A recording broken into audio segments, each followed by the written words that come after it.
for coming to the MUFON Sacramento monthly meeting.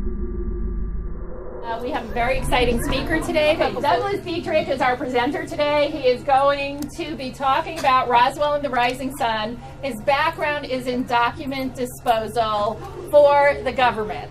And this is where he found a lot of documents and information and material, of which he's going to show you at the end, that is relevant to Roswell, along with a lot of other issues. And he put two and two together.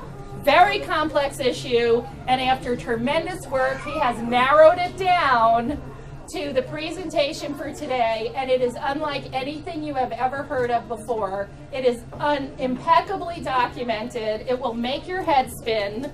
It has a lot to do with politics between Japan and the United States, and you're going to have to hold on to your seat. It's an amazing presentation. A little more about his background besides document disposal is also he was a U.S. Marine during Operation Desert Shield and Desert Storm, has worked in private high-risk security and in civilian work in Iraq. He has also presented version of what he's going to talk to you about today on Coast to Coast AM with George Norrie, Shadows in the Dark Radio, yes, and the Bob Oliver radio show most recently on Christmas night. It was an incredible 2-hour show. He is an advocate for the medical rights of elderly veterans and their dependents, and he has his educational background is in library science and criminal psychology. So please welcome Douglas Dietrich. And Douglas, thank you so much for being here. Thank you, It's going to be awesome. Appreciate that. Thank you so much. Okay, thank you so much for your patience, and thank you so much for coming today. I originally started off as a librarian's aide at the Presidio Military Base of San Francisco. At the Presidio Military Base of San Francisco, I was responsible for document destruction as opposed to document disposal. Document disposal is something I do on contract work with the state of California in this day and age, but for 10 years I was with the Department of Defense incinerating documents. And the problem that I had was that when I entered into the profession of a librarian's aide with the Presidio Military Base of San Francisco was that they had decades of backed up documents to destroy. And part of the reason for that was a complete lack of professionalism on the part of the DoD librarians that were working there at the time. And I need to remind people that the Department of Defense is a civilian agency. It is not a military agency. So what happened was that as a civilian on a military base, the Presidio Military Base of San Francisco, I was in a unique position where as a military dependent, a father who had spent over 30 years in the Navy, he served in World War II, in Korea and Vietnam. I had the lowest level of security clearance that any military dependent would have so that I could access the base. I could exit and enter the base at will, barring certain secured areas. But as for the areas that were pertinent to my job, I was given duties for document destruction that were well above my security clearance. And just to give people an idea about this, there are certain security clearances that are well above those of the president's. The president is usually around for 48 years. A general, for instance, will have a 30, 40-year career. His security clearance is going to be enormously higher than that of his commander-in-chief. So in terms of what I had, my security clearance was absolute rock bottom. So I am not breaking any vows of silence. I'm not breaking any governmental regulations and exposing what I'm doing because it was against those government regulations that I was given access to these documents in the first place. And in terms of the Roswell documents specifically, actually you can scroll that up to the dirigible. You might as well get that down to the bomber taking the parasite ride. What happened with the Roswell documents specifically was that on one of these days when the operations manager was confronted with the Presidio Military Base commandant trying to collate certain elements of the Roswell files for reasons known only to him, I was brought into the room to collate those documents for the operations manager. And I was confronted with what I thought was a joke. There were several, at least a dozen, footlocker-sized boxes. We're talking wooden and steel crates that were loaded with documents, apparently, loaded with debris, and they had a security clearance that was one that I had never seen before. It was like something out of a comic book. It said Crypto Cosmic Top Secret, and stapled to each one of those was another tag that said above. So this was literally above Crypto Cosmic Top Secret.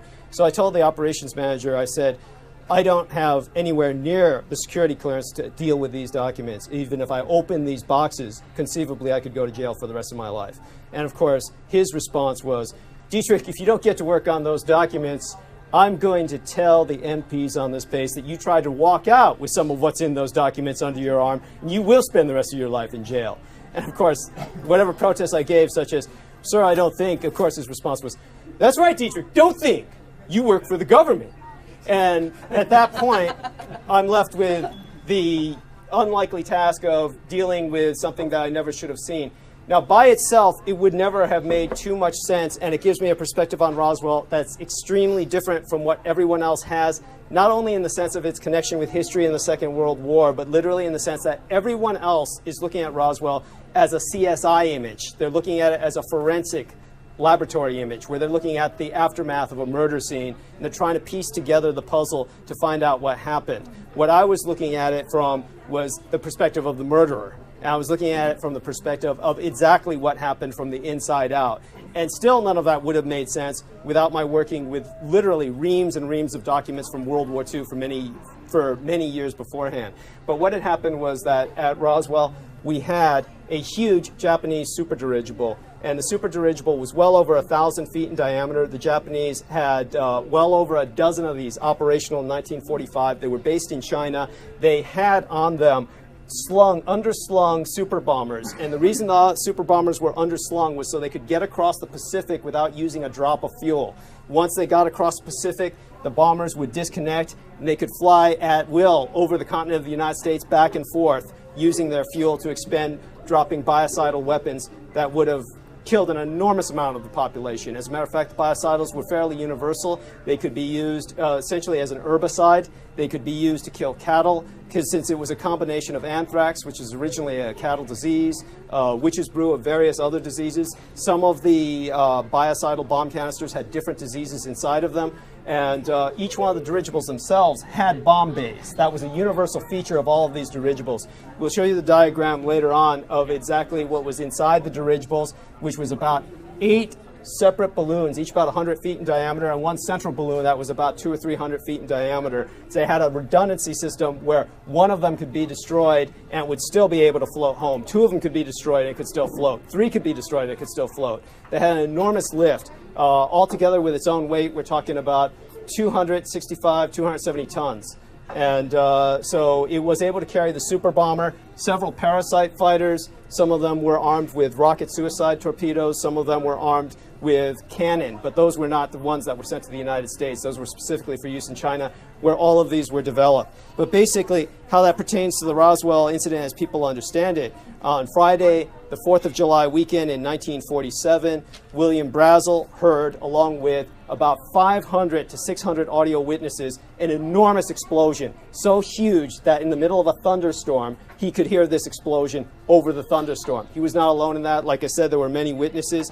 Suddenly, the sky lit up to whoever was available out there to see it, and one of the most pertinent witnesses, who is never really brought up in the Roswell phenomena, is 14-year-old William W. Woody and his father were standing outside on the privately owned land of Woody Farm, and they saw that flash in the sky, and they saw this flying craft that they knew was not a meteor because it was not as fast as a meteor, had a very long tail. The whole thing was burning. They saw it heading towards north of Roswell. They wanted to go see it, so they got into their flatbed farm truck. They drove over there, ran into a military cordon that was literally 20 miles long.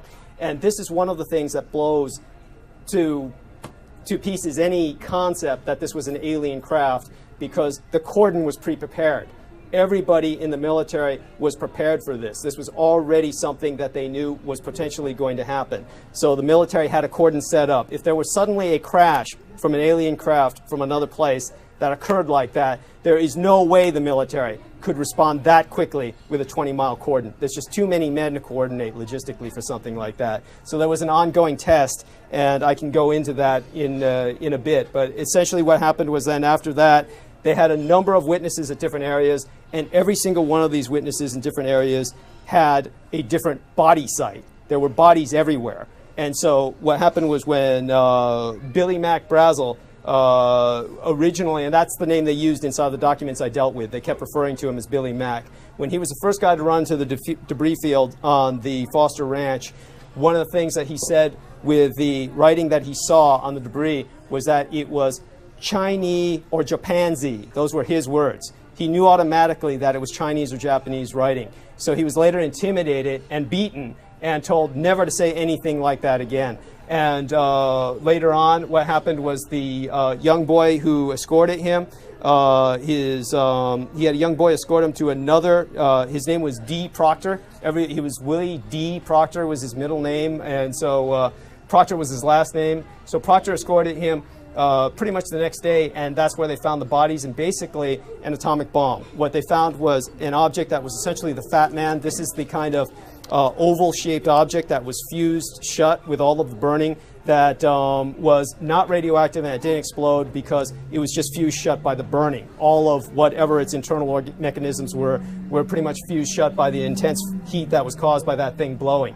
And that's going to sound like a contradiction because of what I just said when I talked about all the redundant features and how hard this was to blow. It's because the Japanese prisoners of war inside knew how to blow it when the Americans didn't. And when they were forced to deploy that over American soil because the Americans wanted to see if it could carry an atomic bomb that they could deploy as opposed to the biocidal weapons it used to carry, then the Japanese would commit suicide. They would usually immolate themselves by venting all the hydrogen gas cells. And that's what you had in there, were hydrogen gas balloons within a giant airbag. Air is a gas, but air is obviously heavier than the hydrogen gas, which is lighter than air. So you could walk around inside without an oxygen suit, and you could patch up all of the hydrogen cells and gas bags as they became damaged. But there was no need to do that when they're trying to commit suicide. They're literally venting them all, and then they would light a flare gun.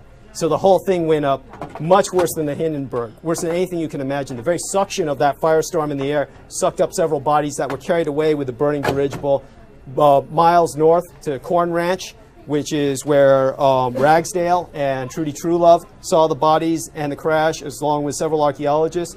The bomber itself, which was meant to glided for several miles, well over 100, because it was meant to do that, where it crashed into the plains of San Agustin. That's where several other teams of archaeologists saw it, along with Gerald Anderson, who was a civil engineer. The amount of witnesses is just enormous, but the one thing in common with all of the witnesses is no matter where they were, there were bodies. Because this was a huge craft that was crewed not only with multiple crew and the bombers, probably about at least half a dozen minimal skeleton crew, but you had around 24 men operating that dirigible. Now, why would the Americans let the Japanese do this rather than having Americans do it? Because the average Japanese soldier was 5 feet tall. The Japanese who were flying these planes and dirigibles were 4 feet tall. Most of them were recruited from the Yakuza because just as in World War II, when the United States recruited La Cosa Nostra or the Mafia, such as making deals with Lucky Luciano for information before the invasion of Sicily on what they could get in terms of Italian intelligence, what they could get in terms of breaking up the unions, what they could get in terms of patrolling the docks so that no one would sabotage any of the docks. The Japanese also used their underworld. So the emperor demanded that the Yakuza turn over as many young men as they could, which they did. The Yakuza is famous for another thing. During their cultic initiation rituals as they move up in the ranks, to apologize for the mistakes that they've made, they cut off their pinkies. So by the time a Yakuza is mid-range promotion, he's got both pinkies missing. Every single one of the controls in these planes is not only meant for someone with 4 feet tall, they're meant for someone who has 4 fingers. So there's no way the Americans could get anybody to fit in these craft. They couldn't even fit into the cockpits. They couldn't use children. They couldn't recruit dwarves because they had a secrecy issue. So unless they could find someone also who was missing pinkies that could operate these craft effectively, they were left with torturing the Japanese until they agreed to try and deploy it. And at each time, the Japanese would immolate themselves. There were over 20 accidents in the Four Corners region with dirigibles and bombers and weapons like this. So why was this going on so far after the war? What people don't understand is that the war did not end in 1945. What happened was that the Japanese government forces were still active in China. And we can keep scrolling up. We can give them a few more images, actually, just to show them how this works. This is the bomber itself. These are horrible. We're going to have to put these online where people can see this better. But this is basically what's known as a Kayaba super bomber. This isn't really what was deployed underneath the dirigible. What was deployed under the dirigible was more like a mantis shape. And we can keep scrolling until we get some of these images up. This is what crashed at Roswell's Plain of San Agustin. Obviously a different place than Roswell, but it's at the Roswell Museum where you get these diagrams. This was Bill McDonald. God, they can barely see that. But Bill McDonald actually made a killing off of making Roswell alien plane model kits.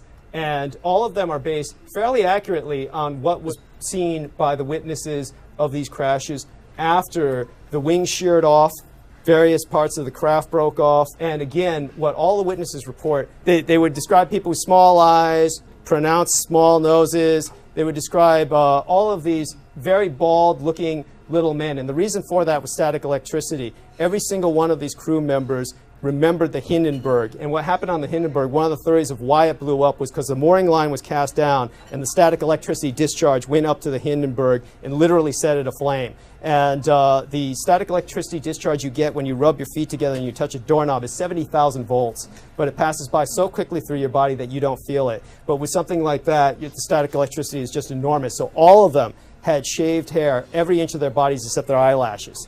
Even their crotch hair was shaved. So when the people saw these people burned and with their necks, please, yeah, and with their injuries, then that's what they were doing. This is the Fat Man. This is what the Americans were trying to get up there. This is an American manufactured bomb. This is a plutonium bomb.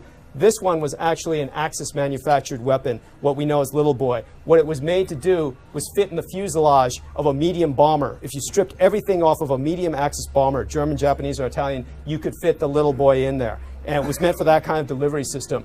The Fat Man was tested by the Americans at Trinity. They never bothered to test the Little Boy. That was deployed over Hiroshima without testing because it was a uranium system. The Axis was used to working with it. The only reason they had it was because after the ceasefire with Germany, German scientists came over and they showed the Allied scientists how to build one.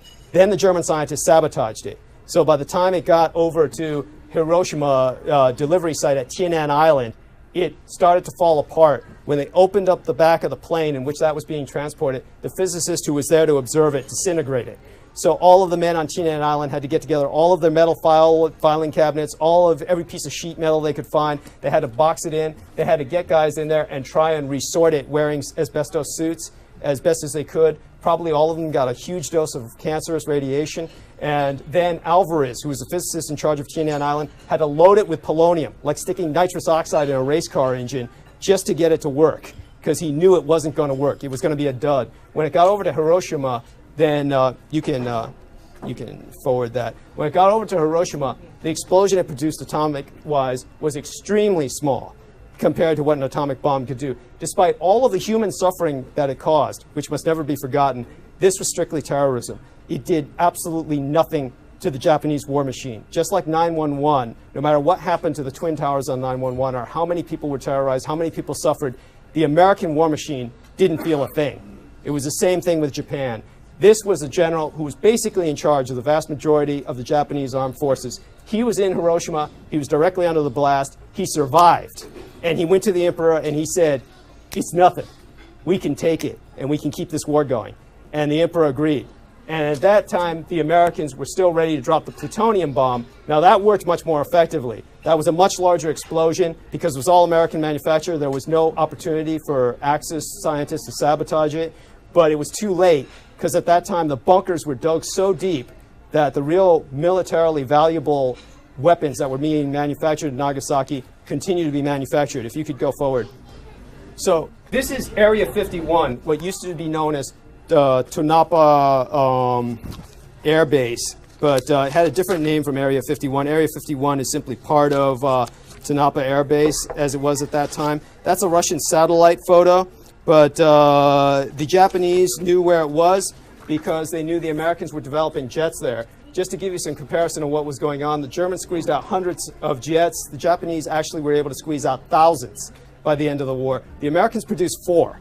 And by the end of the war, these jets, which were the only things capable of stopping those dirigibles, were all in Europe, stranded across the Atlantic. So the Americans had nothing to stop the dirigibles with when the time that they showed up. And that's when the dirigibles showed up, landed at Area 51, where they knew technically educated people and scientists were there who would be able to understand the threat of these dirigibles, and the Americans were forced to sue for peace. That is the secret that they definitely wanted to cover up. They're willing to kill for that because they, in essence, at that point, lost the war. This gets much more detailed than that, but please, forward.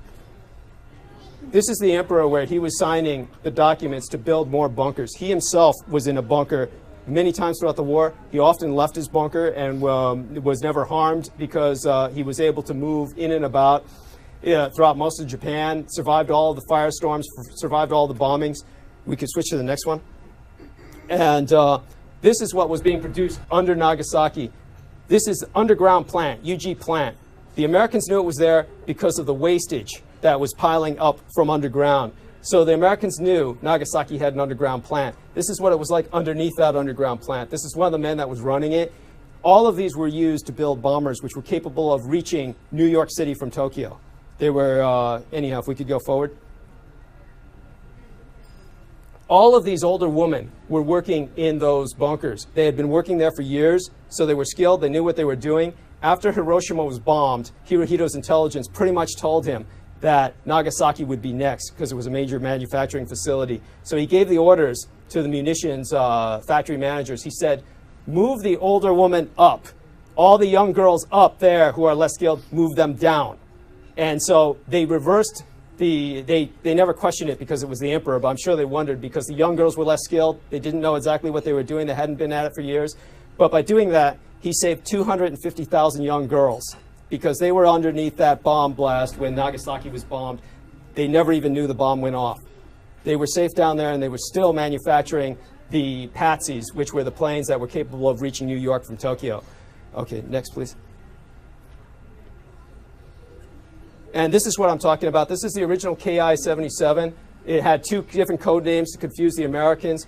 When Japan was 2,600 years old, that was 1940 in American years, they built two of these to reach New York from Tokyo to celebrate Japan's anniversary. Of course, that was before World War II. This was later standardized into what was codenamed the Patsy, the experimental long-range bomber. And again, that we have a standardized design for a long-range bomber that could reach America. It's not directly connected with the dirigibles, but it shows you why the bombs did not work. And the American high command was faced with the fact that they had basically blown everything they had in terms of a strategic failure. The atomic bombs did not work. Japan's war machine was still working, and the vast majority of it was still in China. Okay, if you could do the next one. The emperor invited teams of American scientists to observe what he had. This was the beginning of what was known as the talk-down process. This was in 1945. The American scientists were able to confirm the Japanese had chemical storage facilities. They had enormous power stations that had been so well camouflaged they had never been bombed. When the America went on the air to announce to the Japanese people that we must bear the unbearable and have Americans come into our country, the one thing no one ever seems to notice is that everybody in Japan was able to hear him. Despite all of the bombing that had been going on for 5 years, 4 years, 3 years, each year more intensively, all of their power was still up. So, next slide, please. So what we have here is what else the Americans found. Japanese jets. The Japanese, turned out it had thousands of jets. They were hidden in cave systems. Turns out the Japanese had radio-guided missiles that they could use to destroy ships. They had radio-guided bombs. This was the early version of what you would call an anti-aircraft missile, very similar to what the Vietnamese used to use to take down American planes over North Vietnam. So the American days of free-ranging bombing were just about to end. Every single wave of B-29s that they were going to send over from now on would be meeting this threat and would all be guided by, next please, a huge array of radar networks that the Japanese had that the American scientific team discovered. As a matter of fact, one of the things the American scientific team discovered was Japanese working lasers. This is a magnetron. It turned out the Japanese had developed a death ray over the past 5 years during the war that could kill people at a distance of several miles. Worse than that, what it did was it automatically stopped any motor vehicle. Just stopped the vehicle dead by just destroying its engine, its capability of running on internal combustion. And I'm not an engineer, I'm not trained in engineering, but that was confirmed with all the scientific documents that I dealt with. I could bring up the exact references, exactly what locker boxes, what files that they're in, where such copies are still extant. I'm not going to read out a series of numbers to you now because that's going to be meaningless, but it will ultimately be put on a website, and it does exist. Oh, next one, please.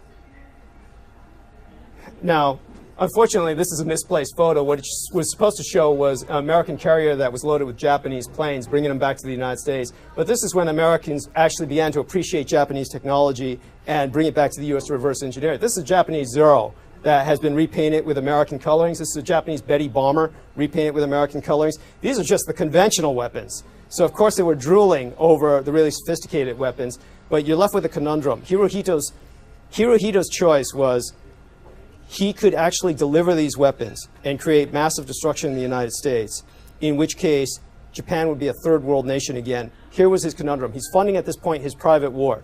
At this point, he's one of the richest men on earth because all of his life, everybody in Japan, per law, like a church, gave 10% to Hirohito, whether they were running a corner store, whether they were running a corporation. So at that point, he had 10% of everyone's income in Japan. During the war, when they had conquered so much of Asia, he took everything he could and added that to his coffers. By 1945, Hirohito had, in World War II dollars, he had $100 billion in Swiss bank accounts, in World War II dollars. So now he's funding a private war from 1945 on. But the point is, if he wipes out the Americans, if he delivers all the biocidals, if he delivers all of the long-range weapons he's got, then the world economy collapses because the world economy is hooked onto the American dollar.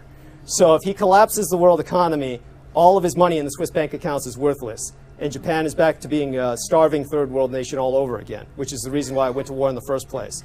So he enters into this very long negotiation period, which anticipated what happened with Panmunjom in Korea, which is still ongoing today, which anticipated what happened with the Paris peace talks in Vietnam, still ongoing. So, Black Lanterns? Yeah, Black Lanterns should be fine. But at any rate, it all connects back to Roswell because of the deployment of the weapons. Yeah, if you could enlarge in that. Hirohito is one of the most remarkable men that you've never heard of because all of the Japanese actually believed he was a living god. They all worshipped him as such. When he was young, his teacher who taught him military tactics was General Nogi. General Nogi was the general who had won the Russo-Japanese War. He was the man who had defeated the Russians. And General Nogi was scared to death of Hirohito. He had never seen anyone who was so divorced from human emotion in his entire life. He actually advocated that Hirohito be bypassed for secession and the secession for the emperorship be given to another sibling. And as a matter of fact, when Emperor Hirohito was made emperor, that was one of the reasons he killed himself. It was because Emperor Hirohito had stated at one point, General Nogi is a brave man for the old kind of war, but he's a coward for the new kind of war. So if you could switch that forward. This is what Hirohito was confronted with in China. This is impassable terrain in China. All of this is unlivable. All of the Chinese live here. Unless you can teach a human being to live off sand and gravel and dirt and rock and snow, none of this is useful. So at that point in history, in World War II, 1 out of every 4 people on Earth was Chinese. That means 1/4 of the world's population lived in 25% of their own nation. And that's what the Japanese were grabbing. They were up against a nation that was over 10 times their size. The Japanese had less than 100 million people. The Chinese had 1 billion. The only way the Japanese could defeat them was by holocaustic weapons. Next one, please. Another thing they were confronted with was terrain. That's what forced them to develop the dirigibles. We're faced here with rice paddies, terraces. These are mountains, what would normally be hills that would be similar to almost as high as the Cascade Mountains in the United States.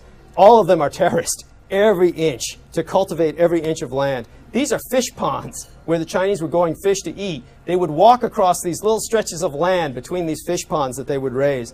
There's no way a mechanized army could cross that. These are rivers, and to give you an idea of how dangerous a river is, when Napoleon invaded Russia, the first Russian river he ran into, he lost 20,000 men to the river, not to the Russians. So the Japanese, there's no way they could get a modern mechanized army across any of this except in the sky.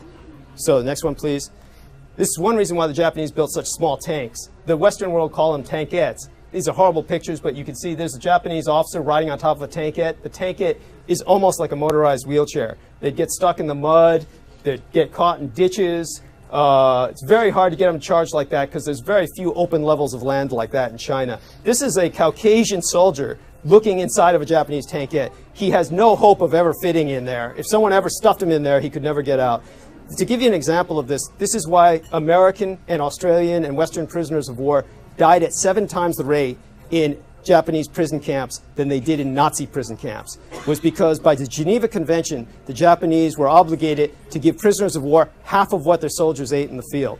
Well, since anything the Japanese eat in the field is nothing more than bait or mulch or leavings to an average American, an average American being given half of what a Japanese man eats, he'll starve to death within days.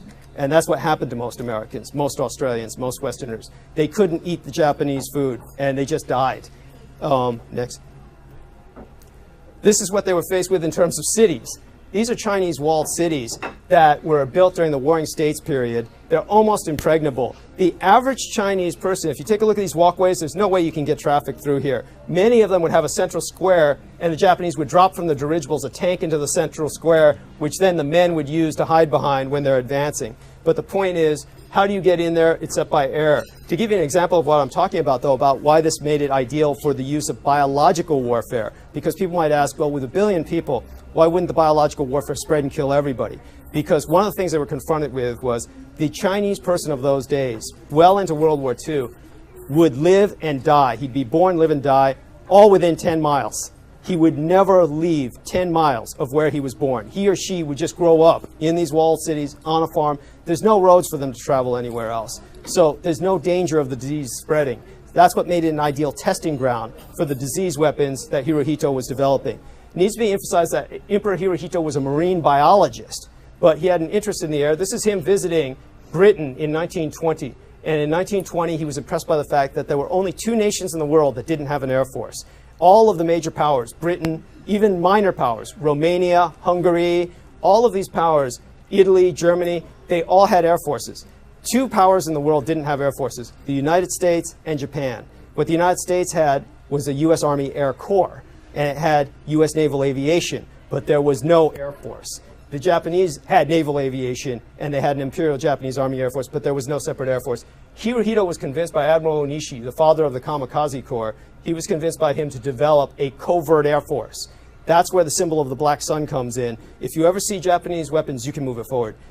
They all have the rising sun symbol on them, but Emperor Hirohito's special covert weapons all had a rising sun surrounded by a black circle to symbolize that they were covert. They learned from the Americans. The Americans developed, after World War I, flying aircraft carriers. The Americans said, we can use a blimp, and we can carry these across the Atlantic, and we can turn these fighters loose. Also, these blimps could bomb ships, and the fighters will protect them.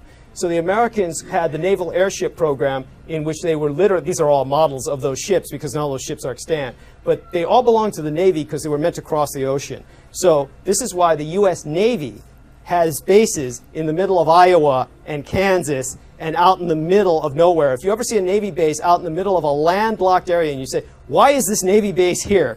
That's where it comes from. The naval airship program meant that the Navy could launch these ships from the protection of the center of the United States and strike across the oceans with impunity. But all of that got stopped by Japanese espionage because all of these ships were sabotaged. There were 3 major ones, the Macon, the Akron, and the Shenandoah. They were obviously prototypes for what would have developed into a very aggressive naval airship program, and all of them went down in flames, Hindenburg style. And the U.S. Navy concluded it had to be Japanese sabotage. And the reason it was so easy for the Japanese to do that was because the Navy was saturated with Filipino stewards that they would import from the Philippines to serve the officers. So it turned out the Filipino stewards were basically infiltrated by a lot of Japanese spies. And so a lot of these airships, when they encountered a storm, suddenly the rudders would fall off and they'd go down Hindenburg style. Next, please. And that destroyed the American naval airship program. That left the Japanese in total dominance. So the Japanese had to figure, this is the Japanese version of the German 88, called an M88. They said, how do we make use of these cannon, these machine guns? This one machine gun here, the M99 machine gun, was responsible for killing more Western soldiers than any Japanese weapon during the war. And so they said, how do we get these in the air? How do we get this in the air? Next, please. So they developed a prototype. This is the prototype. The prototype is a giant airbag surrounding the miniature hydrogen gas cells. Here is the containment box. Containment box could contain anything you want. The rocket racks, inverted Stalin's organs, essentially. They could contain the parasite fighters. They could contain the 88s, inverted upside down so they could fire down. But they all had bomb bays. So they were all meant to hover over Chinese cities and eventually American ones, dropping biocidal weapons that could wipe the population out. Again, the redundancy. Central balloons surrounded by 8 smaller balloons. Japanese could crawl around inside and just patch them up as each one of them got shot. That's why at the Battle of Los Angeles, they were able to hover for hours and take 14,500 rounds and just keep patching the balloons up and then float home. So next, please. This is a combat version of it. Oh, God, I wish I could show better. But you can barely see the M88s hanging inverted. These would hover over Chinese cities and just pound them to rubble. These would hover over advancing Chinese armies and just pound them. So that was what we're talking about. Because of each individual balloon being 100 feet in diameter on the minor outskirts, again, well over 1,000 feet in diameter that we're talking about. The Americans never saw any of this when it was all in China. So even though American intelligence was trying very hard to penetrate that whole system, they were confronted with enormous difficulties. Next, please. This is Emperor Hirohito himself in a way that he's rarely seen. As a matter of fact, you will never see Emperor Hirohito in his lab smock because all of those images were destroyed. I personally destroyed hundreds of them. Any redundant photos were destroyed of him. This was the kind of work that his Unit 731 was doing, and all of this at this point in history is irrefutable. There are numerous books on Unit 731. What they don't tell you about is the threat it posed to the United States. This is an American prisoner of war. The Japanese would use American prisoners of war and they would take photos of it. All of these drawings I was trained in commercial illustration in vocational school. I drew these drawings and had a commercial illustrator finish them up. But these drawings that I made were graphic notes based on photographs I destroyed. The reason the Japanese would take these cinematic level photographs of the prisoners that they were killing using these weapons was to prove to the Americans that the diseases they were developing worked on white people. Because that was something the Americans didn't believe. The Americans actually believed, oh, well, they're killing all of these millions of Chinese. What does that mean for us? So they had to prove to the Americans, we can kill you too. And that was the whole reason behind that. Okay, next, please. This is the most important man in the war you never heard of. General Shiro Ishii worked at the Pingfang complex in China developing these biocidal shells. These shells were made of porcelain. They were parachute retardant. That way the friction of dropping the bomb would not kill all of the microbes inside. That way they would float down very slowly. They found that early in the morning was the best time to deliver it when the air was cool, when the air had been cooled throughout the night. They could disperse it over a large system. In 1942, just before the Battle of Los Angeles, the Japanese wiped out the entire 4th and 5th Chinese armies using these bombs. And as a matter of fact, Japanese soldiers would win constantly against armies that were 10 times their size because half the Chinese soldiers would be deathly sick. So, next. This is photos that you will never see. These photos I was able to get out and smuggle out. This is an actual deployment of these weapons in China. This man, it's very hard to see from here, but these biocidals were so aggressive that they tore through anything organic. They literally ate it.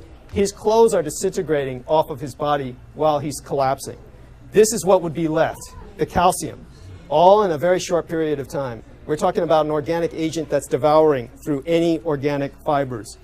This is what Hirohito threatened to deploy over the United States. As a matter of fact, he sent those dirigibles to the United States to Area 51 for the U.S. scientists to look at that were so loaded with biocidals that the American biologists at Fort Detrick in Maryland concluded that if they were evenly spread over the Earth, they would kill everyone on Earth from just one dirigible. We could try that. That's important. So when we're talking about the Battle of the Fall of Manhattan, what I'm talking about is the penetration of the Manhattan Project. This, by the way, is a flag that you'll never see. This is the United Nations battle flag. This was organized, the United Nations was established where I worked in 1942, January 1st, 1942. The United Nations was established by Franklin Roosevelt. Franklin Roosevelt based that flag on his concept of the 4 freedoms. And the United Nations was meant to organize and orchestrate all resistance armies in Axis-occupied nations. So that meant at the Presidio military base, Japanese-occupied Philippines, German-occupied Denmark, all had their governments at the Presidio military base where they were orchestrating the war effort of their resistance armies under that flag. That's why the flag was so simple, so that resistance soldiers could flash that to each other as a simple symbol which they could all understand. This was used, as you know, till 1948 as a battle flag because the United Nations was still legally at war with Japan until 1951. except in 1948 was pretty much when things had calmed down to the point where they got rid of the battle flag. Okay. This is about 6 Japanese guys in a fiberglass bathtub tried to prove that the Japanese reached the United States first in the 1980s. They went over there with a little rubber dinghy and a sail tied to it, made it all the way to San Francisco, 1,849 miles. This was the Japanese version of the Kon-Tiki expedition, and they did it in the opposite way from the Kon-Tiki, which went the other direction. So they did all this in the 1980s, and to think that the Japanese can go there in a little rubber dinghy like that, and that they couldn't make it across in submarines is absurd. This Japanese pilot is famous in Japan because he spent all of World War II flying over the United States. And he was scouting and doing reconnaissance. They would take off in submarine-launched planes that would go over the United States. Then they would land in the water. That's what they're seaplanes. And then the Japanese submarines would just pick them up and bring them back onto the sub again. This is what the larger submarines were like. They had hangars inside where they would collapse the wings of the aircraft, bring them into the hangar, launch them from the catapult bay. This is one of the smaller ones that carried 2 aircraft. They had a crane here that folded into the bow, and that would dismantle whenever they were ready to retrieve a plane. Next one, please. This is the Sentoku submarine, 400 feet long, carried 3 of these planes that they could assemble in 45 minutes. And in terms of what it carried, it had a German snorkel that was radar absorbent, sonar absorbent. It could stay at sea. It was the largest submarine ever built in the history of mankind until the advent of the nuclear submarine. So the Japanese were using this to threaten the United States with until 1951. And they were threatening it with nuclear assault. Next. The Americans even had paintings for identification for PBY scouts so that they would know what they were running up against. You could load the submarine up with anything, including suicide rockets. This all goes back to what happened at Roswell. This is a balloon train, almost as tall as the Eiffel Tower. That's how the Japanese were able to monitor that the Americans had tested an atomic bomb at Trinity. That's why the Americans gave the Mogul Project, which they later on said was what happened at Roswell. They gave the Mogul Project the same top secret clearance that they gave the Manhattan Project, because they were trying to figure out how did the Japanese know we had wasted a bomb at Trinity. And so the reason that's important is because you could load those balloon trains inside of a submarine like this and launch it. And the Americans thought that would work to use that as an excuse because they were trying to explain why Jesse Marceau Sr. was able to fit a basically the military equivalent of a 747 military transport plane with so much balloon material.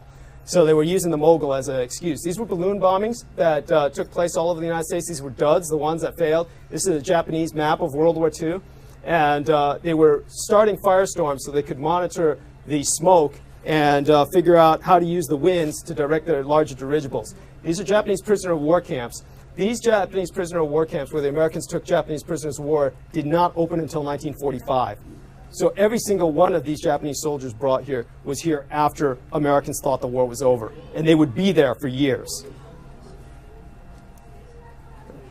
These were the typical balloon bombs. They're huge, not nearly as large as the dirigibles. That's Robert Goddard. Robert Goddard, of course, worked at Roswell, New Mexico. Robert Goddard developed rockets. He was the American version of Wernher von Braun. The Americans wouldn't listen to him. They wouldn't invest in his weapons. Finally, during World War II, when the Americans are confronted with 9,000 balloons within a 6-month period that are setting forest fires and starting firestorms all over the Pacific Northwest, they came back to Robert Goddard and they said, "Can you develop rockets which can take these balloons down?" And he said, "Are you insane? The Japanese are building these balloons out of rice paper and silk. My rockets are made of metal. We're going to be exposing what's the equivalent in World War II of thousands and thousands of dollars to take down something that cost the Japanese a couple $100s to build." He says, "There's no way we can do that." And they said, "What can we do?" He said, "Build American kamikazes." He said, "Something worse is coming." He said, "Something worse is coming." And after the Nagasaki bomb was dropped, this is important to remember, when the Hiroshima bomb was dropped and the war went nuclear, that's when Emperor Hirohito launched the super dirigibles. When by the time they reached the United States, the Americans had dropped the Nagasaki bomb. And when the dirigibles got there, they called Dr. Goddard, who at that time was in Baltimore, Maryland. They said, "Dr. Goddard, there's these 1,000-foot balloons hovering overhead that are loaded with biocidals." And he died. He died of a heart attack at that moment. That very day, he died because everything he had predicted would happen, happened. And that's something that no one ever talks about, but you can look up his death date. August 10th, same day as the Nagasaki bomb, same day as those dirigibles landed in Area 51. These are the Americans vainly using a fork-tailed devil, as the Japanese call it, P-38 Mustang, I believe, to shoot down these balloons. It was a futile effort. They're trying to send a few planes out to shoot down thousands of these balloons. To show you the strategic impact of these balloons, this is Hanford, south central Washington State. This site produced most of America's plutonium. And that's where all of the plutonium came to build the atomic bomb the Americans were building, the Fat Man, sourced from that site. And the reason why was because it had a hydroelectric dam. And the hydroelectric dam was capable of providing the energy they needed. Now, what happened was this was kept top secret until the 1990s, when it was found to be one of the most radioactive places on Earth. And at that time, they had to shut it down because no one could even enter without dying. But at some time during World War II, the exact date escapes me at the moment, but I can look it up. But it was the day the Americans did the massive Tokyo firebombing. So the day the Americans sent a massive bomber raid over Tokyo, Emperor Hirohito sent a single rubber and silk balloon, and it hit all of the power lines at Hanford Dam, and it shut it down completely for 3 days. The Manhattan Project was stopped. The atomic bomb project was stopped for 3 entire days until they could fix those power lines. And that's when they realized Emperor Hirohito not only knows we have the bomb, he knows exactly where we're making all of the constituent assembly parts for the bomb. And they kept trying to figure out, how could the Japanese know all this? When that silk bomb came in, it came in through a massive rain front. That's how well they knew the winds. They knew the winds so well by 1945 they could send it through a massive rainstorm to actually take those power lines out. Next, please. This is emphasizing that the Northwest would have burned down had the firebombing continued, but the Japanese weren't interested in burning down miles of uninhabited forest. They were interested in finding out the winds so they could actually send weapons of mass destruction over. This poor dope belonged to what's called the 555, the triple nickels. These were African Americans who belonged to the Conservation Corps. They were sent in as smoke jumpers to fight these fires. And because they were fighting these fires, hundreds of them died. One of the reasons why hundreds of them died was because the Americans were conserving all the materials they could get. So they were conserving silk themselves because most silk came from Asia. A lot of rubber came from Asia. The Americans had to conserve it, so they get in these small parachutes. They called them black parachutes because only the blacks were allowed to use them. This man is hanging limp because he's just died. The shock of that parachute opening that's so small cracked every bone in his body. Hundreds of these men would die like that, just falling into the middle of firestorms and them burning. Next. These were the conscientious objectors. The conscientious objectors in World War II had a choice: go to jail or fight these forest fires. These were all whites. So there was about 1,000 of them. They were fighting the fires from the outside. And by the end of the war, they built a museum for them. If you want to understand how all of this was hidden, again, a terrible map. This one shows it a bit better. All of this is federal land, except for this tiny thin strip right here. All of this is federally owned parkland, federally owned reservations, missile testing sites, Indian reservations. So when you couple all this together in these 17 states with all of the land that the U.S. military and U.S. government owns, it turns out that well over half of the United States is totally federally owned and isolated. And there's no way you're going to see what's happening on it unless you're poaching or prospecting. When I was trying to get a job with a civilian think tank, the RAND Corporation, they asked me to work on a project as what I thought the next American Civil War would look like. I said the division is going to be east and west as opposed to north and south, because out here you've got nothing but mountains, missile silos, Mormons, and militiamen. And everywhere else you've got the cities. So when I worked on that map, it directly corresponded to all of that federally owned land that a lot of more independently minded people want to get back. This is the American kamikaze that the Americans finally designed on Goddard's suggestion. This was meant to crash into that big thing that Goddard kept expecting, the massive superdirigibles. This was actually the XP-79. They built a few of them, and in the sense of killing their pilot, they succeeded. Some of America's test pilots died developing this. It has no real machine guns on it. It's simply meant to crash. And so that's something you'll never hear about, is the American kamikaze program. That's how desperate they were. They would not have contracted that otherwise. These are Americans years later to show you how they're affected. These are guys who are going balloon hunting. This tree is charred. You can even see that here. They find thermite pellets. This is very dangerous work. No one is recommended to do this. We're just about finished, so we'll take that break in a second. But this man's tribulations, Archie Mitchell, they pretty much speak to the balloon bombing program, because he's a reverend who took a bunch of children on a field trip, and a big Japanese silk balloon bomb landed during the war. And they all went and played with it because it was covered with all the Japanese flower symbols and chrysanthemums, and it blew, and all of them died. So what happened was the U.S. Congress approved a bill that President Truman signed on June 7, 1949, providing money to the Mitchell tragedy, $5,000 to him, you know, $3,000 for each child of the bereaved parents. The Department of the Army actually argued we should get the Japanese to pay for this. And the Senate, however, said no, the U.S. Army is responsible because they didn't tell anybody. And that was the solution the Americans had, was when all of these firestorms were going on, when America was threatened with all of this massive destruction, the Army and Navy solution, and at that time it was basically the Army and Navy said, just don't tell anyone. So that'll be it for now. Yeah. Okay, thank you so much, ladies and gentlemen. What we have here with this photograph, these may look like rivers or some kind of like roots system from a plant. This is actually taken from one of those Japanese dirigibles. This is one of those photographs I was able to photocopy, picture taken of the ground in China, overland. What you see here is static electricity. As I was saying before, it was so powerful going along the hull of a ship, an airship, that it would actually create static electricity discharge that registered on the photographs. So most of the photographs the blimps would take would be crisscrossed by electricity. And so with that kind of power, the Americans a long time ago, this is an American blimp plan, they had an idea for harnessing that static electricity for discharge in a static electricity cannon, a cannon that would literally shoot lightning. So again, the Japanese took this idea from the Americans and they created their own. The American airship program went down in flames due to the sabotage I spoke of. This is the battle dirigible Mikado. Mikado means emperor in Japanese in the traditional ancient language. This was the emperor's flagship of the sky. This has the 16-petaled chrysanthemum, the gold symbol of the emperor. It looks somewhat like an accordion, comes out terribly on this photograph, has a few rudders in the back.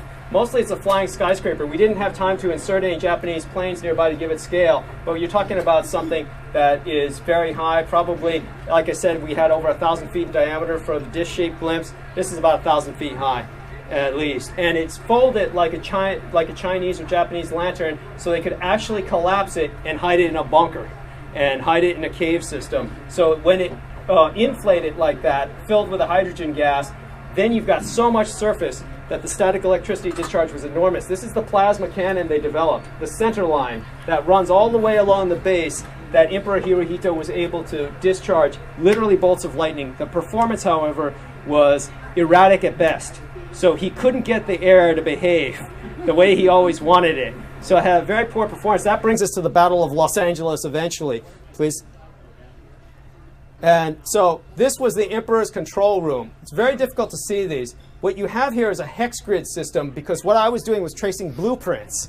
And what I was able to do was take some gaming materials that they used to war game with. I was trying to apply for jobs at think tanks. Now, all of the think tanks would war game nuclear war or various other conflicts on hex grid patterns because the pieces could move in 6 different directions. That's why a hex grid. I took this hex grid paper and I actually traced a lot of these forwards and Ares and other blueprints while I was working. The Emperor's room is above the control room of the plasma cannon, and there's literally a 2-person bed there, because as the Emperor, they were not going to allow him to sleep in a bunk. So for him, this was almost like a pleasure cruise. And it had to be lightweight balsa wood, lightweight bamboo, because they couldn't have anything heavy. They couldn't have a metal frame. So he was sleeping on a very strong, very light bamboo bed. This was the Emperor. What's very strange about this, aside from the fact that he looks like Heinrich Himmler, is that he looks so much older than he appeared during the war. And it's a very strange painting that's done of him. It shows the goddess of the sun handing him the sword, which is how he had this portrait hanging in the battle dirigible Mikado.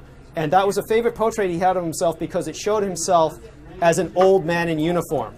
Even though he was a young man at that time, he swore that he was going to outlive every leader of World War II and that he was going to die basically in charge of his own destiny. Next, please. Now, this is the parasite fighters that were used on a lot of these dirigibles. This man was named Zimmerman. Zimmerman created a pancake-shaped craft that would have the pilot flying prone, so it would be totally aerodynamic without all of the bumps and hindrances to aerodynamic flow that so many other aircraft of World War II had. So when he presented this to the U.S. Army and the Navy, they both said, well, our pilots can't stand flying on their stomachs. One of the reasons why was size, one of the reasons why was weight, but since none of the armies or navies would buy it in the United States, he sold it to Japan. And when he sold it to Japan, their pilots could fly it easily because their pilots were so small and so short and compact. So it was perfect for them, and it was a perfect parasite fighter. You could carry half a dozen of these at least on one of those dirigibles. Okay, next please. So this was the German version of it, what they call the flying triangle. This is, if you can see this here, a prone pilot through the cockpit while it was being built and constructed. So Zimmerman was trying to display this to the United States. Again, like Robert Goddard, genius was ignored. And they went instead for mass production and just brute force. Next. These were the Japanese prototypes that they built of what were called the Zimmers, or the Zimmerman skimmers. And as you can see, the sun is surrounded by a black disk, meaning it's a covert project. They're flying over Mori Torishima. Mori Torishima is popularized in Japanese Godzilla films as Monster Island. And the reason that it was done so was because that was one of the islands that the Americans were never able to invade. That island is still Japanese occupied today. To this day, it's still Japanese occupied. These were the pilots. They're wearing aerodynamic flight and pressure suits so that their blood pressure will continue to be level throughout massive changes in aerodynamic pressure. Their heads are shaved, eyebrows shaved, everything except the eyelashes. These are the Yakuza pilots. This is a real poor illustration done of them based on accounts from witnesses during years and years ago from Roswell. It's done by Bill McDonald, who is a forensic illustrator. And he even differentiates Roswell from Gray. So that's an important point to make, is that even he intuitively realizes these are not aliens. And so you can see their humanity. You can see how they look. You can see, even with 4 fingers, however, how anyone who encounters these poor individuals when they were crashed on the ground all over New Mexico, wearing asbestos suits, their faces burned, you can imagine how that would shock people. As a matter of fact, one of the people who was assigned to guard them was, I'm trying to think of his name, Sergeant Melvin Brown. He was on guard at one of the impact sites. He's the one who lifted the tarp and looked at the bodies. He said they were yellow. Did not say they were gray. They were yellow. They were burned orange with all of the burning scars that they had. They turned gray later as rigor mortis set in. Those are the bodies at Area 51. They've got these prisoners of war in glass pickle jars, and they try to tell people with movies like Independence Day, well, they're really aliens. That way nobody's involved in war crimes. But this is how the parasite fighters were able to hook back into, these are the combat version of the parasite fighters. They have guns, they're mounted, they have a javelin up in front. Each one of them could carry a single biocide bomb that they could drop over a distant area. This increased the range of the dirigibles and what they could bomb with biocidal weapons tenfold by sending out these parasite fighters to act as bombers. But this javelin in front would be there throughout its entire period of flight. It did not hinder its flight capability. It had a folding hook up here that it would unfold so it could get caught on the lines and retrieved. You can see the guns over here. So this is truly a flying dreadnought. It's carrying cannons, carrying parasite fighters. Next, please. They were retrieved with this ingenious mechanism taken from the American original idea. Javelin's always in place out here, folds up here, gets retrieved by the lines, gets brought up into the silk holes around here. This whole thing is open circle so that they could bring the parasite fighters in to park them onto the hangar bay. At that point, the pilot would actually be standing up. They'd bring them in, and these would all be lined up in a row like Peking ducks, like you see hanging in a Chinese restaurant, so that they could carry many of them efficiently. Next. This is a gunner's mate's view of exactly what it looks like from the air, looking down from the cannon. The Hindenburg is important here because it's what I described that happened at Roswell. The suction carried by the Inferno when they vented all the gas cells and just self-immolated was very similar to what happened with the Hindenburg. That's why you had so many survivors. A lot of people reported survivors at these crash sites. What they thought were aliens, these burned people who were either in pain or unharmed, being loaded onto trucks, captured and whatnot. American soldiers beating them. Many witnesses saw that. And the reason you had so many survivors is similar to what happened in the Hindenburg. More people survived the Hindenburg crash than died. And those were the people who listened to the German captain, because the German airship captain said, stay on the dirigible and you will not die, because it will float down, even if it's burning. Everything's burning above us, but we'll hit the ground soft. Everybody who listened to him survived. Everyone who died was a jumper. But this illustration shows something that didn't really happen. shows the person sucked up into that section. Nobody would have done that on a civilian ship simply because they're in the gondola. They would have to have like literally tried to jump out and suddenly get sucked up and wound up in there. I think that's an indulgence, but that definitely did happen with the Japanese dirigibles, because with the Japanese dirigibles you have people actually within the airbag surrounded by the hydrogen bags who are sucked up into the gas cell, the airborne firestorm. This is Disversky. Disversky was like a military version of Zbigniew Brzezinski. He basically thought up a plan of attack for the Americans before World War II. He was a former Russian Tsarist officer. The reason he's important is because he was telling the Americans, this is what led to the Air Force clampdown on Roswell. He was telling the Americans, or rather the U.S. Army Air Corps clamped down on Roswell. There wasn't an Air Force yet at that time, and the U.S. Army wanted an Air Force bad. So he was saying to the Americans, look, my nation, the Tsarist Russians, they had an Air Force, by the way. The Tsars had an Air Force. He said, we were defeated by the Japanese. They can defeat you too. And he said, you've got to listen to me. All of these passive air defense systems are not going to work. You have to have an attack system. Everything needs to be offensive so you can kill them first. Next, please. So, of course, it didn't help that he had sold the planes he had designed to the Japanese as well. So the Disversky planes that he had created later wound up confronting the Americans wearing Japanese symbols. They were codenamed Dicks. Next. But what he did point out, long before Midway, was that the surface carriers are useless. He says they do the exact opposite of what you need with air power. You get all of your air assets in one concentrated area. When that goes, all your air assets go. This is the Ark Royal. The British Ark Royal was sunk by a little German U-boat.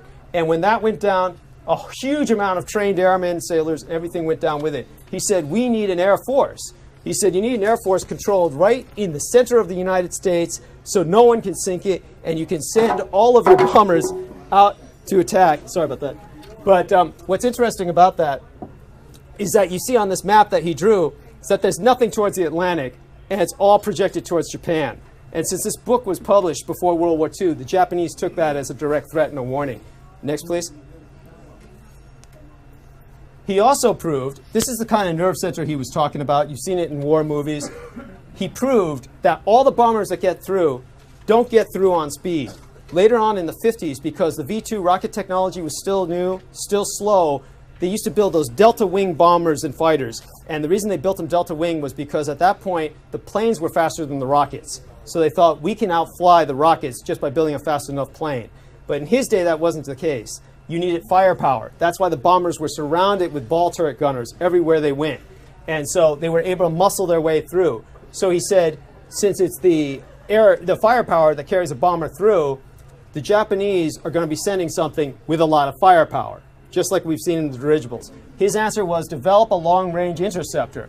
This is very difficult to see here, but it's got propellers on each side that are radio-controlled. He was telling the Americans to invest in this.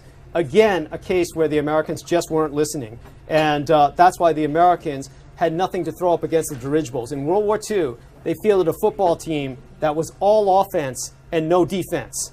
And so when the Battle of Los Angeles took place, there wasn't a single American plane to send up against the dirigibles back home. Next.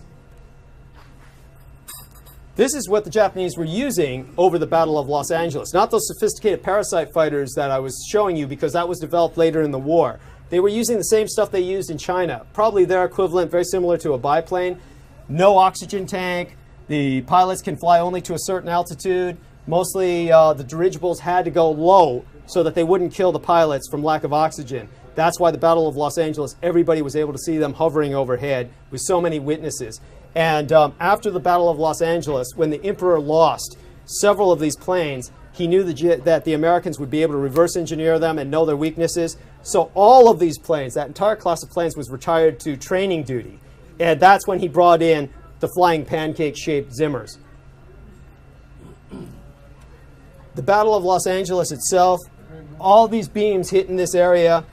They're trying to focus on the planes that are being dispatched from the dirigibles, because most of the gunners can't see at that high an altitude to know that the dirigibles are even there. But most of the public that's not blinded by all the searchlights saw the dirigibles. That night was a gibbous moon. That meant that 65% of the moon was hanging in the sky. So all of the shapes of the dirigibles were showing up brightly. And that's what the emperor wanted. This was right after he had conducted a raid on Port Darwin. He had basically destroyed, that was Australia's Pearl Harbor. He had destroyed the entire Australian Navy in port at Port Darwin. So then he attacked Los Angeles. LA area raided, was headlines. They even told where Japanese planes were shot down. Next. Yeah. So later on, what the U.S. government did was they actually, these days we call it Photoshop, but Photoshop's a program. Back in those days, it was more airbrush and what they would call document alteration. They actually stuck in, you can barely see it here, a shape of a UFO in the middle of those search beams. That was later stuck in. That wasn't originally in any of those photos, but they wanted the people to think, well, if they think it's aliens, then they won't blame us for being defenseless. That was literally the logic. This is a very rare photograph. This is an actual manned rocket bomb being dropped from a bomber. This is exactly what the Japanese, if they had used that at the Battle of Los Angeles, would have wiped the entire city of Los Angeles out. They didn't have that at that point in history, but I bring it up because it factors in later. This is what was delivered to Area 51, was the dirigibles loaded with suicide rockets like this. These were basically the first weapons to break the sound barrier, because the sailors would hear them when they would come near a ship. They would disintegrate as they broke the sound barrier and then blow. And the reason that made them perfect weapons, because that was like a proximity fuse. It actually created more damage because as the Japanese pilots broke the sound barrier, the explosion would destroy everything around a ship, including the damage of the sound barrier itself. Later on, the Americans copied this. They said, let's take Chuck Yeager and we'll stick him in an X-1 and we'll make him break the sound barrier, only he doesn't have to kill himself.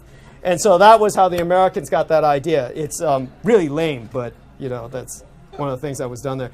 Well, after the Battle of Los Angeles, the Americans fished out, the Navy fished out a flattened, huge rubberized silk balloon, one of the ones that had been ejected from one of the super dirigibles, and they fished it out of the ocean, and this is what they reconstructed. They thought it was something like this. This is actually not aerodynamically sound. There's no way anything like this could fly, but that's what the Americans thought they were facing by what they were able to retrieve. The one thing they did get right was the ring of machine gun nests that the Japanese had, because somehow they were able to figure out that they had to have machine guns surrounding the dirigible to protect them from any air interception. So they were able to figure that quite correctly, but the rest of it was kind of like a myth that led to the flying saucer myth. The Americans thought they were literally facing craft that looked like this.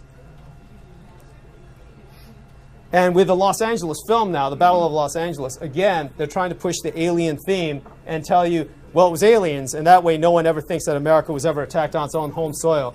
But the aliens look like this. Yeah. Next one, please. Oh, yes, that's it for now. We could try the next one. But in terms of these movies, what I keep having to emphasize to people is that it's like embedded reporting on the battlefield. Every single one of these movies, whether it's Top Gun or let's try Atomic Axis, should be fine. That should probably close it out before Asians as aliens. And in terms of these films, all of the planes that you see in Top Gun, Independence Day, Battle of Los Angeles, all the helicopters flying information, these are actual soldiers and sailors and airmen that are flying these machines. These are not extras. These are not actors. These are not people that they hire on the spot to fly them. These have to be military. And the only way the military provides that kind of backing to a film is when the filmmaker agrees to do it the military's way. So that's why so many filmmakers are embedded, just like reporters. They report what the military tells them to report because that covers the military. And that keeps them irresponsible in terms of what they fail to do during wars like World War II, where they failed to defend the United States. And so that's why they bring in all of these movies and welcome them and work with them. And that's why in Battle of Los Angeles, you see real Marine Corps helicopters flying information in that film. That's why in Independence Day, you see real Air Force jets flying in that film. It's because it serves their purpose. They wouldn't work with it otherwise. But in terms of this gives us a good example of the distances the Americans were dealing with in the Pacific War. Japan, people think of as a small nation. It actually, at that point in history, included Taiwan, where I was born. It is huge. It is actually longer than the United States. And that's the kind of distance the Americans had to cover. And everything the Americans got, I will re-emphasize this with another picture, everything they got in 4 or 5 years of war, they never retrieved the amount of territory the Japanese took in 24 hours after Pearl Harbor. Everything the Americans took was mostly insignificant islands in the Pacific so they could use them as staging bases for bombing raids that ultimately failed as a campaign. The Japanese retained all of Indonesia where they had the oil. 90% of the Japanese army was in China, the rest in Vietnam. Everybody the Americans ran against in the Pacific was a Japanese sailor, was a Japanese Marine. Very few times did Americans run into Japanese army. And all of that army was here because that's where the emperor wanted them, because that's where he kept the dirigibles. That's where he kept the strategic threat. Next. This is Enrico Fermi. Enrico Fermi, I believe, is right, this one or this one. And he was a science advisor to President Roosevelt. And what happened was when Einstein came up with the E=mc² equation, every physicist in the world knew that that could lead to a bomb because it meant an enormous release of energy. But Enrico Fermi, who advised Roosevelt, was so conservative in his scientific approach, he told Roosevelt, it's going to take us 100 years to build a bomb out of this equation. So Roosevelt never invested in the Manhattan Project until the middle of the war when Einstein came, escaping from Germany, and organized a lobby of Jewish scientists and Russian scientists and other international emigres to beg Roosevelt to try and build an atomic bomb. And the America was dead last, thanks to Enrico Fermi. And so when Einstein finally got it going, the Axis had it first. And that's something that the Japanese scientists were over here. Actually, a few of them won the Nobel Prize after the war because of the work they did in nuclear physics. This is actually a Japanese cyclotron. That's in Tokyo. That was there in the 1920s. So in terms of the Americans, they took their Japanese scientists and they stuck them in internment camps and told them, you have to help us design artificial rubber since we can't get any from the Asian mainland anymore. So they were just wasting all this brain power. And next, please. One of the reasons the Japanese were able to develop an atomic bomb was because of Birobidzhan. What happened was Adolf Hitler wanted to get rid of his Jewish population.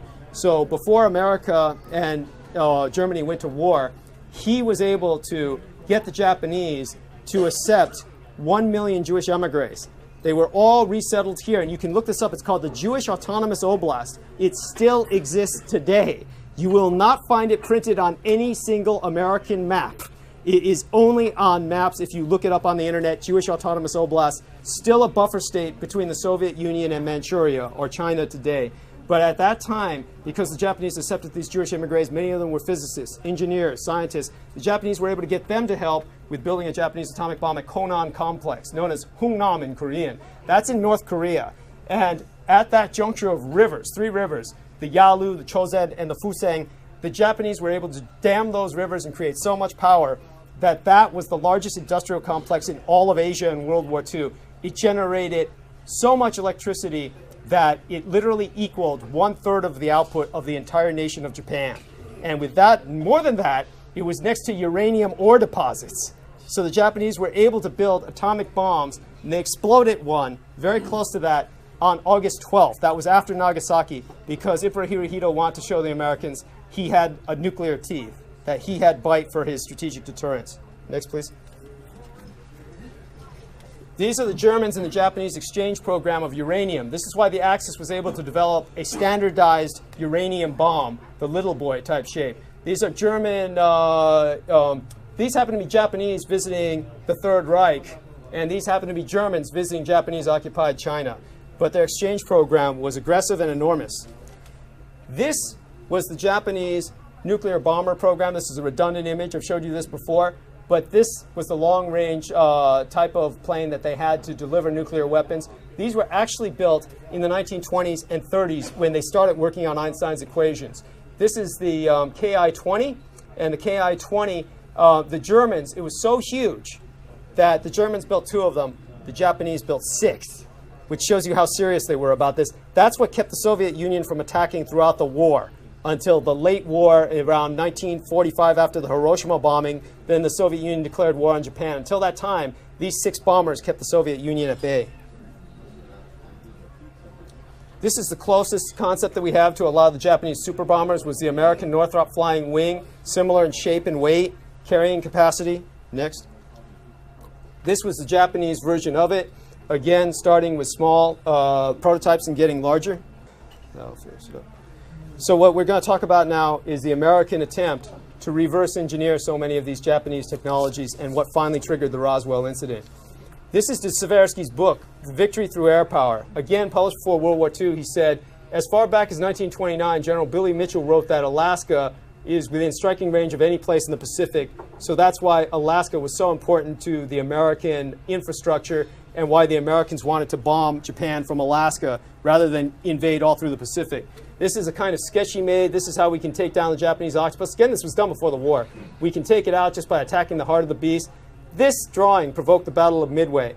Everybody talks about the 4 Japanese carriers that were lost. At that point already, Hirohito knew from Tversky's writings and observations the fleet carriers were meant to be sacrificed. He didn't care about losing them. What they don't tell you about is the Japanese may have lost 4 carriers, but they lost about 200 pilots. The Americans lost about 150. So the Americans lost an equal number almost of trained pilots, even though they lost only 1 carrier.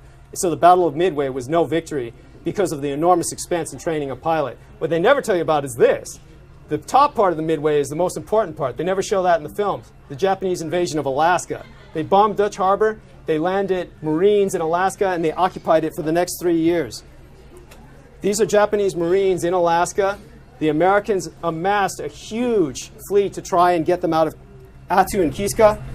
The Americans' planes were shot down constantly by Japanese planes. This is a picture of an American PBY being taken down by Japanese anti-aircraft fire. Finally, the Americans had to invade. There was one Japanese massive banzai charge, which the Americans were they had so many casualties that the Americans decided they were going to invade the next island, the Aleutians, by all sides and just box the Japanese in. But at that point, the Japanese were ordered to retreat by the emperor, and the Americans who invaded that island all wound up killing each other in the fog because they could only identify each other as alien soldiers. That was how bad the Alaskan campaign was. Next. So the Americans finally had to build the Trans-American Highway all the way up through Canada to supply an invasion that would retake those islands, and then in the last few months of the war be able to bomb Japan from Alaska. So Midway was this tremendous victory for the Japanese that's portrayed as an American victory. So what did the Americans learn from that? Admiral Burke said, get rid of the carriers and create a seaplane strike force where we won't need carriers anymore. So the powers that be, basically the men who set the fiscal budgets, and it wasn't Truman, and it wasn't Eisenhower. We're talking about congressional committees, Senate site overhearings, people who were supposed to have a hand in deciding what the taxpayer was going to sacrifice. They all said, and this is what's important, it doesn't matter whether you believe there was a Nazi stronghold in Antarctica. The US government was convinced there was a Nazi stronghold in Antarctica. So in the last months of 1946, they ordered Operation High Jump, an American invasion of Antarctica. And they gave the Navy all these old PBYs, the same ones that were used in Alaska. And they said, take the Nazis down. This will be one of the last great battles of World War II. So it was a Navy operation. Because of that, I didn't deal very much with the records. Most of what I dealt with was Army and the Air Force that evolved from the Army. So I don't know much about it, but I do know it was a terrible failure. It cost Admiral Byrd his career. And the Navy came back so damaged that they lost any potential for winning the budget battle, and all of the money went to the Army. Next, please. So what the Navy wanted was, of course, what the Japanese had, planes that would take off from submarines. Next. And that pretty much finishes that, but we'll go on to Asians as aliens. Should be fine, because it's such an important part. But the point that I'm making is, when the Army was given the budget, then the Army said, well, now we have the ability to set up a state within a state. Because then they set up this Air Force, and the Air Force was this tremendous budget black hole, and has been so ever since.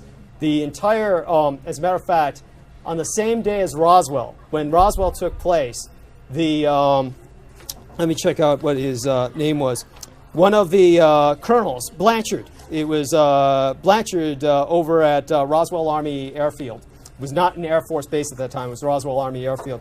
He was actually meeting with the governor of New Mexico to get officially declared a National Air Force Day, so that the governor would lobby for a National Air Force Day, so that America would have a holiday dedicated to nothing but this Air Force in honor of this new concept that the Army had, where they could take all these physicists, all these scientists and soldiers who were no longer fit for Army service, and put them in the Air Force service as a real budget. It was basically a pork barrel. and has been so ever since. The Air Force has really done nothing to strategically protect the United States. But why were Asians perceived as aliens when so many Americans saw them? Posters like this were shown in all American schools at the time of World War II. And I don't say this to just go over unpleasant racist attitudes at that time. Things like this, these are documents very difficult to see here. But I have copies of these documents where Japanese women and children who were killed on those islands, people forget that the Pacific Islands were loaded with Japanese colonists. None of them were allowed to surrender. Many Japanese women and children were killed. The Americans would send the bones back to American laboratories so the Americans could study them because the Americans literally thought they were a subhuman species. So when all of the children were growing up, these wound up at UC Berkeley. These bones are at UC Berkeley, and these are actually category cards that UC Berkeley uses to classify them with lower primates. Next. And in terms of, this is where Berkeley stores those bones. UC Berkeley actually keeps those bones in this hallway of Japanese women and children that they were considered a subhuman species. This is their thank you letter. This is actually a thank you letter they sent to American officers who sent them boxes full of these bones. And they specified, thank you, we want only the women and children. We don't need the men because we have so many of them. This shows a Japanese skin being tanned as a hide. This is not a real photograph, obviously, but this attitude was all through the United States. When you have that level of hatred, you can no longer really consider the people that you're dealing with as human. Next, please. This is a Japanese woman, this is an American woman who was sent a Japanese skull as a paperweight. You can't see it here, but it was autographed by everybody in the unit that sent it to her. And she worked in Arizona and in the Four Corners region, and there were thousands of human ears that were pickled, skulls, skins, finger bones that were sent back to the United States that the Americans kept. This is actually a Japanese head that was mounted on a truck as a hood ornament. And these pictures were shown in Life magazine. Life magazine actually published these pictures for the American public to consume.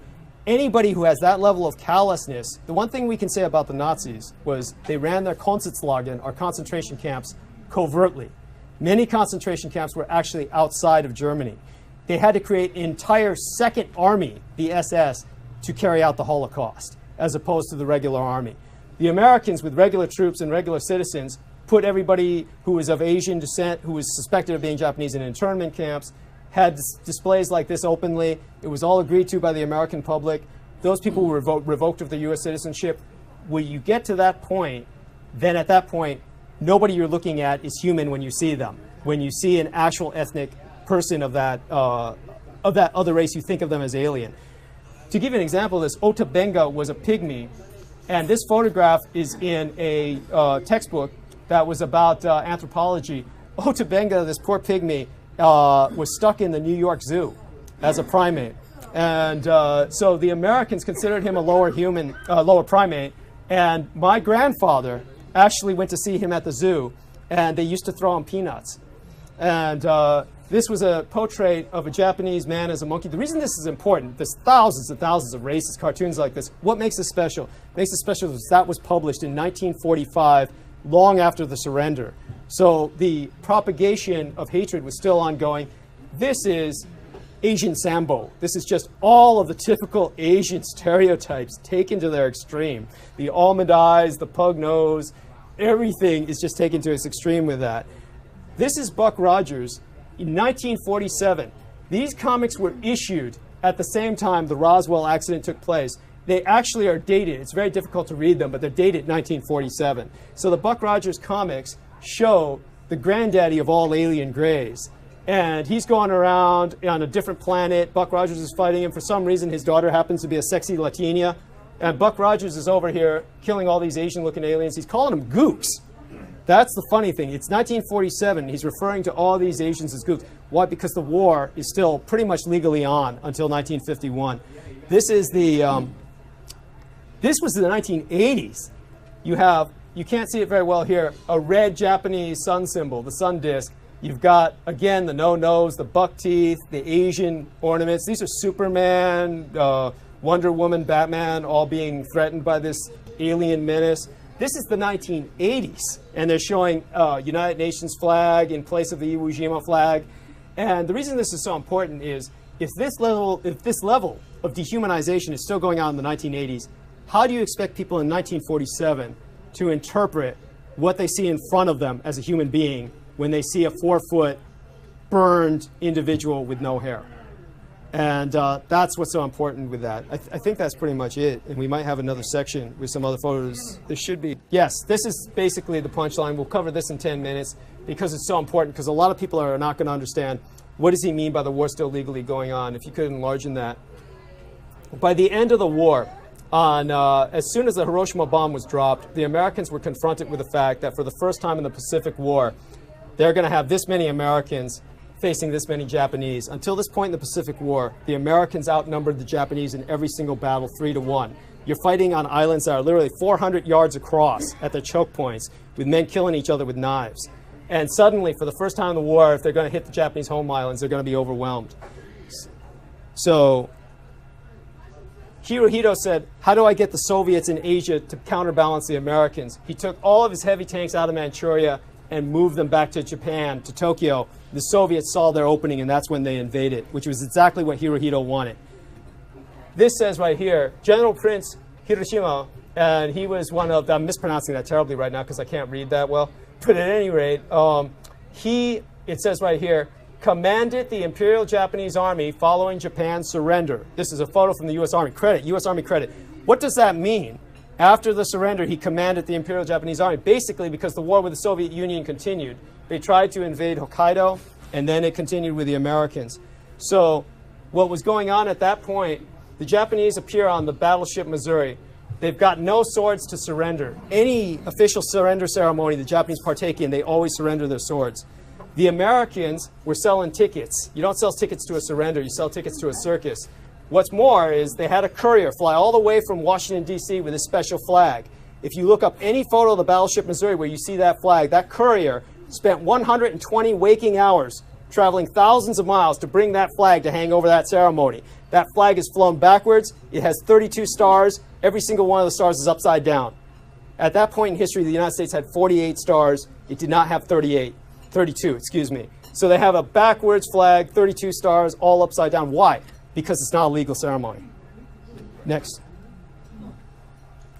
That guy was so exhausted when he got there with the flag, he slept for 2 days, and he slept through the 25-minute ceremony. All of these guys you see at this surrender ceremony, they're British, they're Dutch, they're French, they're Soviet, they're American, Australian, New Zealand. There's no Chinese. So what happened to the Chinese at the surrender ceremony? They weren't there because the Chinese had already brokered a separate peace with Japan. That's why Japanese troops and airships would be threatening the United States until the end of the Chinese Civil War in 1949, for years after 1945. Next. While the Soviets were signing this surrender ceremony, their troops were attacking Japan, so the whole surrender ceremony was abrogated. So at that moment, everyone knew it was a farce. You can't attack someone while signing a surrender ceremony. So at that point, it pretty much ended.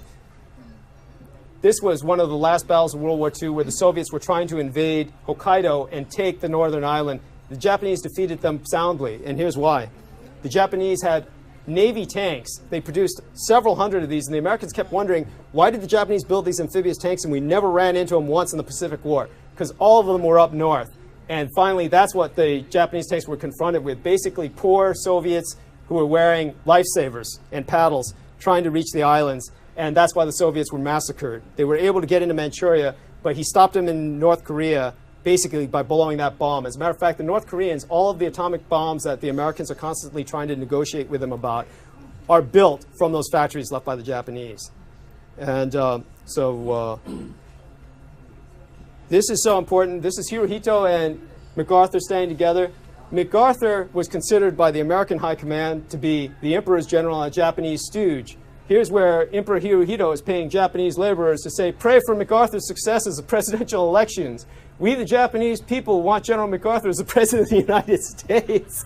One of the things I had to destroy, one of the stranger items, was thousands of I Love Doug election buttons printed in Japanese. There used to be I Like Ike, there was I Love Doug, but that was all from this Japanese source financial campaign where Hirohito said, oh, I can make you president. Well, he lost really soundly, and pretty shortly after that, he pretty much died of a broken heart. But Truman, this is a telling picture. Here's the Japanese instrument of surrender. Here's Dewey beats Truman, is this headline that was also shown. Both of these are false. none of them means anything. If everything he was saying was just pretty much the Truman Show. The war continued legally until 1951. As a matter of fact, the peace treaty was signed. This is a horrible image of it, but hopefully we can get a better scan someday. But this is the Japanese, September 8th, 1951, San Francisco, representatives of 48 countries with Prime Minister Shigeru Yoshida signs the Treaty of Peace with Japan. Yoshida also signed the Japan-U.S. Security Treaty the same day. So that was when Japan got all its concessions. Japan was able to open the U.S. markets, dominate the industry, and pretty much destroy American industry. This was when the Prime Minister was leaving. He got so many concessions. All of these guys from all of these third world countries were hailing him as a hero. They said, God, you actually won the war. That's when he was leaving San Francisco. So this took place at the Presidio where I worked. These photographs are available almost nowhere else. And so I was able to get some of these photos out where that peace treaty was signed at the Presidio military base, because that's where the United Nations was formed. It was formed at the Presidio military base of San Francisco. The war it was formed to fight ended there in San Francisco. So that's pretty much it. Yeah. Oh, it's over now. Yeah, this is Emperor Hirohito. Basically did what he said he would do. He outlived Roosevelt, outlived Hitler, Mussolini, de Gaulle. He outlived Churchill. He outlived every single leader of World War II. He's 89 years old, standing there next to Reagan. So that's the end of that. Can you bring up the debris issue before the 5 minutes is up? Oh, yes, of course. Thank you. Thank you for reminding me. Yes.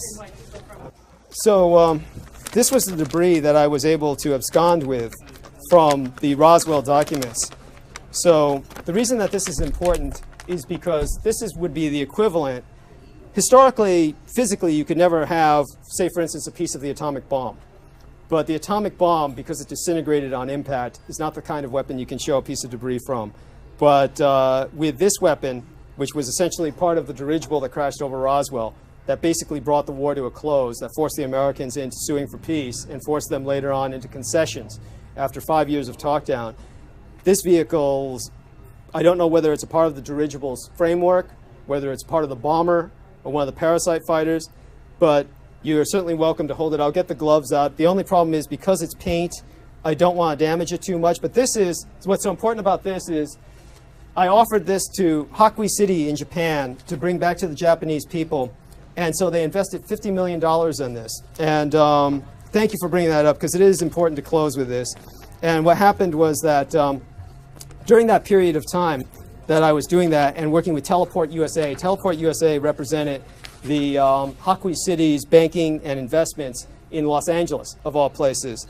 So when I worked anonymously with Teleport USA, and Hakui City invested over $50 million in building a UFO museum in Hakui City, Japan, this, believe it or not, was to be the centerpiece of the museum because it was Roswell debris.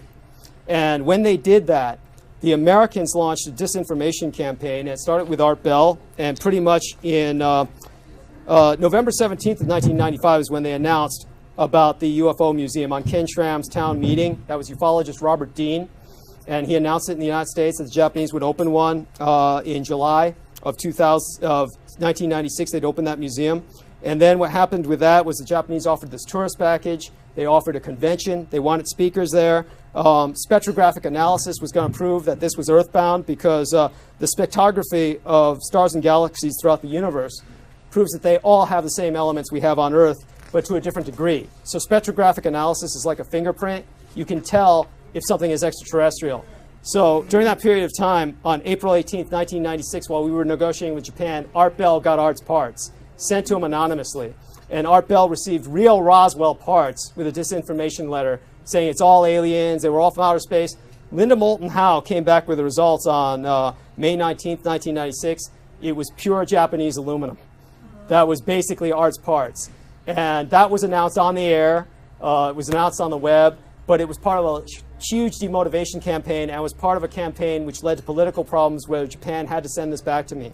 But they had a private ceremony so that survivors, the families of the Yakuza men who died at Roswell, were able to view this. And then it was sent back to me. So that was on June 12, 1996, when Teleport USA announced that they were not going to have a UFO museum. They opened up a museum dedicated to space exploration instead, conventional space exploration. It's known as the Cosmo Isle Space Museum in Hakui City, Japan. But they held a private ceremony in which the families could view this. So I certainly hope that we can view this with the reverence and the respect that it deserves. That's why I bring out the gloves, so that just human oils can get onto paint and kind of degrade it. Sure, and take a look at it. But do keep in mind, it's like a version of the atomic bomb in that sense that it's part of a weapon that changed the world. And there were men who died to end that war. And it's got writing on it, similar to some of the hieroglyphics that Jesse Marceau Jr. saw. Art's parts were just like this. They were stiff. If you actually tried to bend them, they would break. But all of the memory metal that everyone remembers from those days was actually the asbestos-lined and rubberized silk. That was part of that dirigible. And the Americans, because they were trying to do a night run, because they didn't want to panic the population of New Mexico, sent the dirigible up in the air to carry the bomber airborne at night. And the Army wanted to see if they could use this weapon to hit Antarctica where the Navy failed. And when the Americans put it up in the air at night so no one could see it, a huge thunderstorm came up. The Japanese took advantage of it, self-immolated, and the Americans lost that particular secret weapon and that option. And, but they were ready in the sense that all of those same doctors who worked with the Manhattan Project, doctors familiar with radiation, all of those doctors were on hand in case that bomb went off. Everybody who worked for General Groves of the Manhattan Project, who was in the medical department, was there on hand in case that bomb went off. But at the Proctor site, they found that it had fused. It was inert. They brought it in. Certain engineers were saying, how does it fly? Obviously, that was never going to fly on its own because it's just a fat man bomb. But everybody was thinking that was a craft. Other people saw different aspects of the craft, huge amounts of debris field here, the craft here, but it all sourced from one point. And that's, that essentially puts it in perspective as to what happened with that. So in terms of what that was, it was collateral damage of the Second World War, which was still ongoing. And the Americans were willing to kill people to keep that secret shut down. And that's why children were separated from the parents, and they were told, your parents will die if you ever talk about this. Parents were separated from the children, told the same thing. The Air Force even hired hitmen to threaten people using mafia tactics. And the reason why was because they wanted, rather the U.S. Army Air Corps did this, they wanted that Air Force. Because now that they've got that Air Force, then you've got this black budget, which is not monitored by anybody. It is, it's an endless black hole where all the money is sunk into to develop weapons that are never deployed. Even the Air Force got rid of its strategic bombers and moved underground into missile silos, hundreds of feet underground, where they never took to the air anymore, Strategic Air Command. And you have to ask yourself, how do we let them get away with this? And it's because they keep pushing that myth, well, the atomic bomb ended the war. It's never been deployed since. It's never been deployed since because it didn't end the war. If it had ended the war, we would have ended Vietnam. We would have ended Korea. We would have ended Afghanistan. We would have ended Iraq. It's never been used again because they know it's useless and that it didn't do anything of strategic importance. It was simply an act of terror. And so that's what needs to be brought up as well. So, thank you. Thank you so much.